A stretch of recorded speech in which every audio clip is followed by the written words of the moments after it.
یا ایھا الذین آمنوا، اے ایمان والو، اللہ کا پیغام مومنوں کے نام۔ الحمدللہ رب العالمین والصلاة والسلام علی سید المرسلین، اما بعد فاعوذ باللہ من الشیطان الرجیم، بسم اللہ الرحمن الرحیم۔ الصلاة والسلام علیک یا رسول اللہ وعلی آلک واصحابک یا حبیب اللہ، الصلاة والسلام علیک یا نبی اللہ وعلی آلک واصحابک یا نور اللہ۔ میٹھے میٹھے اسلامی بھائیوں اور مدنی چینل کے ناظرین، سلسلہ ہے اللہ کا پیغام مومنوں کے نام۔ الحمدللہ اس مبارک سلسلے میں ہم قرآن پاک کی منتخب آیتوں کو شامل کرتے ہیں، جس میں رب عز و جل نے، ہمارے پیارے اللہ عز و جل نے ہم سے اے ایمان والو کہہ کر خطاب کیا ہے۔ آج جو آیت ہے بہت ہی پیاری ہے، بہت خوبصورت ہے اور یاد رمضان بھی دلاتی ہے۔ آیت کون سی ہے؟ سورہ بقرہ آیت نمبر 183۔ آئیے پہلے اس آیت کی تلاوت سنتے ہیں، پھر انشاءاللہ ترجمہ اور پھر تفسیر کے چند مدنی پھول۔ تلاوت قرآن مجید۔ یا ایھا الذین آمنوا کتب علیکم الصیام کما کتب علی الذین من قبلکم لعلکم تتقون۔ ترجمہ کنز العرفان۔ اے ایمان والو، تم پر روزے فرض کیے گئے جیسے تم سے پہلے لوگوں پر فرض کیے گئے تھے، تاکہ تم پرہیزگار بن جاؤ۔ تفسیر صراط الجنان سے پہلے کچھ مدنی پھول پیش کرتا ہوں۔ کتب علیکم الصیام، تم پر روزے فرض کیے گئے۔ اس آیت میں روزے کی فرضیت کا بیان ہے۔ شریعت میں روزہ یہ ہے کہ صبح صادق سے لے کر غروب آفتاب تک روزے کی نیت سے کھانے پینے اور ہم بستری سے بچا جائے۔ روزہ بہت قدیم عبادت ہے۔ اس آیت میں فرمایا گیا جیسے تم سے پہلے لوگوں پر فرض تھے۔ اس سے معلوم ہوتا ہے کہ روزہ بہت قدیم عبادت ہے۔ حضرت آدم علیہ السلام سے لے کر تمام شریعتوں میں روزے فرض ہوتے چلے آئے ہیں، اگرچہ گزشتہ امتوں کے روزوں کے دن اور احکام ہم سے مختلف ہوتے تھے۔ یاد رہے کہ رمضان کے روزے 10 شعبان سن 2 ہجری میں فرض ہوئے۔ روزے کا مقصد کیا ہے؟ آیت کے آخر میں بتایا گیا کہ روزے کا مقصد تقوی و پرہیزگاری کا حصول ہے۔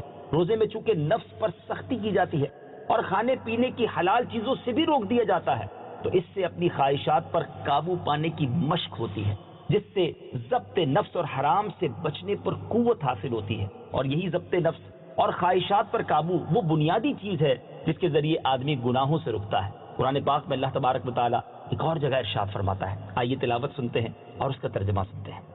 وَأَمَّا مَنْ خَافَ مَقَامَ رَبِّهِ وَنَهَى النَّفْسَ عَنِ الْهَوَىٰ فَإِنَّ الْجَنَّةَ هِيَ الْمَأْوَىٰ۔ ترجمہ کنز العرفان۔ اور وہ جو اپنے رب کے حضور کھڑے ہونے سے ڈرا اور نفس کو خواہش سے روکا تو بے شک جنت ہی ٹھکانہ ہے۔ حضرت عبداللہ ابن مسعود رضی اللہ تعالیٰ عنہ سے روایت ہے، اور یہ بخاری شریف کی حدیث ہے کہ رسول اللہ صلی اللہ تعالیٰ علیہ وسلم نے فرمایا، اے جوانوں، تم میں سے جو کوئی نکاح کی استطاعت رکھتا ہے وہ نکاح کرے کہ یہ اجنبی عورت کی طرف نظر کرنے سے نگاہ کو روکنے والا ہے اور شرمگاہ کی حفاظت کرنے والا ہے، اور جس میں نکاح کی استطاعت نہیں وہ روزے رکھے کہ روزہ قاطع شہوت ہے۔ میٹھے میٹھے اسلامی بھائیوں، تفسیر صراط الجنان کے مدنی پھول تو پورے ہوئے، آئیے تفسیر نعیمی سے بھی کچھ مدنی پھول پیش کرتا ہوں۔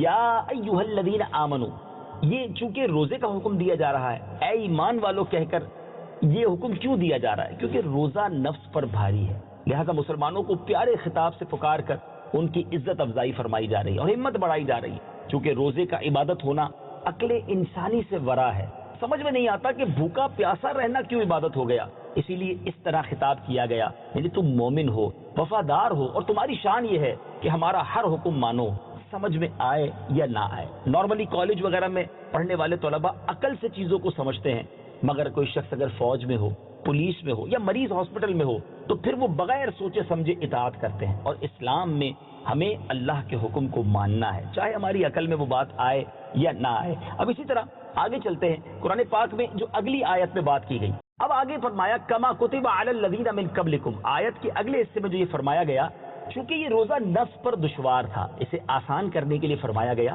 کہ تم پر ہی فرض نہیں ہوا، بلکہ اگلی امتوں پر بھی تھا. ذرا ہمت سے کام لینا, کہیں ان کے مقابلے میں فیل نہ ہو جاؤ. تفسیر کبیر و احمدی میں ہے کہ آدم علیہ السلام سے حضرت عیسیٰ علیہ السلام تک ہر امت پر روزے فرض رہے. چنانچہ حضرت آدم علیہ السلام پر ہر قمری مہینے کی 13ویں 14ویں اور 15ویں کے روزے, اور موسیٰ علیہ السلام کی قوم پر عاشورہ کا روزہ فرض تھا. بعض روایتوں میں یہ بھی ہے کہ سب سے پہلے حضرت نوح علیہ السلام نے روزے رکھے. تفسیر کبیر نے فرمایا کہ عیسائیوں پر ماہ رمضان کے روزے فرض تھے. چونکہ قمری مہینے موسموں میں گھومتے رہتے تھے اور گرمی کے روزوں میں انہیں تکلیف ہوتی تھی, اس لیے انہوں نے شمسی مہینے سے موسم بہار کے روزے لازم کر لیے تاکہ گرمی سے بچے رہیں, اور بدلنے کے عوض 20 روزے اور بڑھا کر بجائے 30 کے 50 بنا دیے.